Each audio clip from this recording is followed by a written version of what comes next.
Toc toc, pasteur. Bonjour pasteur, j'ai une préoccupation. Ça fait 3 ans que je chemine avec mon fiancé et il m'a trompé 3 fois à ma connaissance. Il s'est sincèrement repenti, mais au jour d'aujourd'hui, je commence à avoir des doutes et j'ai même pensé à arrêter la relation. Mais avec l'enseignement sur l'amour que tu donnes ces temps-ci, je me demande est-ce qu'il ne faut pas lui accorder une autre chance. Je suis vraiment dans l'embarras et j'aimerais savoir qu'est-ce que je dois faire.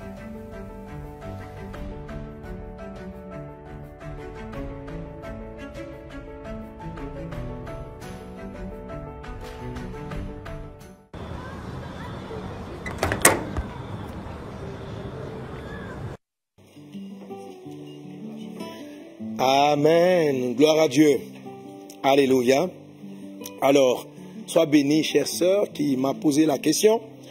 Alors, notre sœur est en relation, en fiançailles, en cheminement avec, voilà son cheminant. Et malheureusement, je peux le dire dans la question, de manière certaine, il a avéré que par 2 ou 3 fois, je crois, le cheminant a trompé sa cheminante en allant et avoir des rapports avec quelqu'un d'autre, avec d'autres personnes. Et dernièrement, effectivement, je suis en train d'enseigner sur l'amour et donc le pardon. Alors la question est de savoir, est-ce que son cheminant qui a reconnu les faits, qui lui a présenté des excuses, qui lui a demandé pardon, est-ce que son cheminant, est-ce qu'elle doit le garder? Est-ce qu'elle doit continuer la relation avec lui? Ok. Alors, j'ai retenu déjà la question. Dans le cas du mariage, on va aborder prochainement. Ici, nous sommes dans un cas de cheminement. Ok. Je vais aller pour référence à un modèle biblique, celui de Joseph. Ok. Lorsque Joseph a su que Marie était enceinte, la Bible dit, Joseph était un homme de bien, se préparait à rompre secrètement avec elle. Alors, vous convenez avec moi que la grossesse qu'elle avait n'était pas encore visible. Donc, elle avait dû venir dire à son fiancé Joseph, frère, je suis ancienne par la vertu du Saint-Esprit. Notre frère n'a pas eu cette révélation-là. Amen. Il n'a pas dit, ok, comment le Saint-Esprit? Donc, il s'apprêtait à rompre, mais c'est un homme de bien. Il s'apprêtait à rompre. Donc, Joseph, qui est célébré, bien qui est noté comme un homme de bien, voyant que la relation commençait à laisser la souillure de l'impudicité s'immiscer, avait décidé de s'arrêter et Dieu l'en a empêché. Voilà, parce que Marie n'avait pas péché, Marie n'était pas trompée. La période des fiançailles, la période du cheminement, est une période où Dieu vous révèle ce qui pourrait être et ce qui sera dans le mariage. Ok? Ce qui sera dans le mariage. Donc, lorsque vous découvrez dans les fiançailles qu'il y a quelque chose qui cloche et qui est persistant, je vous dis, arrêtez, stoppez la relation. Ok? Le frère est venu te demander pardon, la sœur. Le pardon et le mariage sont 2 choses différentes. Il t'a trompé, pardonne-lui. Pardonner, ça veut dire ne sois pas amer. Rends grâce à Dieu qui a permis que tu découvres les faiblesses de celui-là. Si tu les avais découvertes dans le mariage, parce que quelqu'un qui s'apprête à s'engager pour le mariage, s'il ne sait pas contenir son corps, il ne le saura pas dans le mariage. Ça, sois-en sûr. Voilà. La Bible dit que l'enfant laisse déjà entrevoir quelle sera sa conduite. Depuis le bas âge, on peut anticiper la conduite d'une personne. Et par quoi tu vas te montrer qu'une personne sera ceci ou sera cela. Ok? Et je ne parlerai même pas seulement des péchés d'inceste. Il y a des choses que quelqu'un qui est dans les fiançailles est violent, par exemple. Dans les fiançailles, déjà, il s'est énervé, il t'a giflé. J'ai dit, arrête. On va dire non, il va changer. La première fois, tu peux pardonner. Deuxième fois, ma soeur, recule.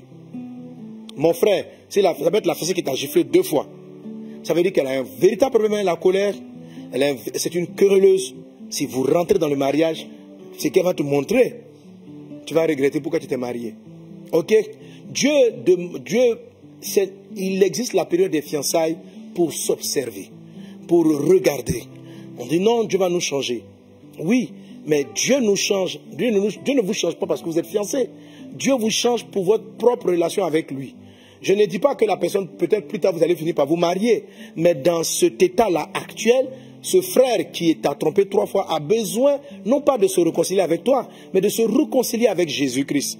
D'aller vers Jésus, qui va traiter avec son problème d'impudicité, qui va le délivrer de l'impudicité. Et sur la base de cette transformation, Dieu te dira plus tard s'il est mariable à nouveau, s'il est mariable ou pas. Ok? Mais à l'instant présent, où il est en train de se battre, ne dis pas non, nous allons continuer ainsi et dans le mariage, Dieu va les changer. Il ne changera pas. Ce n'est pas le mariage qui change quelqu'un. Ok?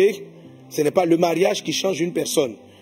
C'est Jésus-Christ qui nous délivre des mauvaises choses. C'est la relation avec le Christ qui nous délivre des mauvaises choses et non le mariage. Si quelqu'un cache ses défauts dans la période des fiançailles, c'est qu'ils apparaîtront au jour dans le mariage. Et quand on rentre dans le mariage, ça devient extrêmement compliqué. Donc il faut suivre la méthode de Joseph. Ok? Dès l'instant où tu vois que l'impudicité a commencé à s'immiscer dans votre relation, il faut penser. Tu as dit, Dieu, comment dirais-je? Joseph était un homme de bien. Était un homme de bien. Parce qu'un homme de bien, une femme bien, lorsqu'elle découvre des choses anormales, ne va pas aller exposer la personne en public pour dire c'est tel fiancé, c'est un adultère, c'est un impudique. Non, sois bien. Fais-le discrètement, mais la relation ne doit pas continuer dans cette atmosphère-là. Mariage et amitié sont 2 choses différentes. Fiançailles et amitié sont 2 choses différentes. Ok? Je n'ai pas dit qu'il devienne ton ennemi. Vous pouvez être toujours des amis, vous pouvez toujours parler et tu vas le laisser prendre le temps de découvrir le Seigneur, de marcher avec Jésus et d'être délivré de ce vice. Ok? Et je vous m'en garde contre des vices en particulier, le vice de l'impudicité, la grande colère. Ce sont des signes qui vous font mettre des pauses à vos fiançailles. Vous devez mettre une pause à des fiançailles. Si ton fiancé, il est fâché et il ne te parle pas pendant 1 mois, et à 1 mois après, vous vous calmez et puis vous vous réconciliez, cette relation-là, elle va créer des problèmes. Il est important de mettre pause et d'aller repartir voir vos coches pour que chacun soit délivré de sa vie. La fiancée, elle est fiancée, elle ne te parle plus pendant 1 mois. Et puis après, elle revient, tu vas vivre un enfer si tu t'amuses à entrer dans le mariage dans ce cas-ci. Ok? Permettez à Dieu de vous révéler ce qui ne va pas pendant la période des fiançailles. Et voyez-vous même si vous voulez bâtir avec ça pendant la chose. Ok?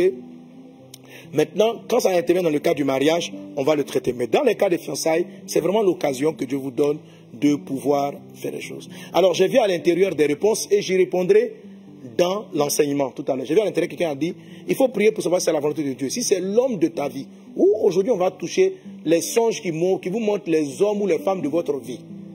Ah, je vais aborder ça. Oui, oui, oui. Les rêves. Où vous voyez les personnes que vous devez marier. Hein? On va les voir. Dis un voisin, on va le voir. Voilà, on va voir ça tout de suite. Donc voilà, on dit non, si c'est l'homme de ta vie. Mais c'est justement ce qui vous trompe.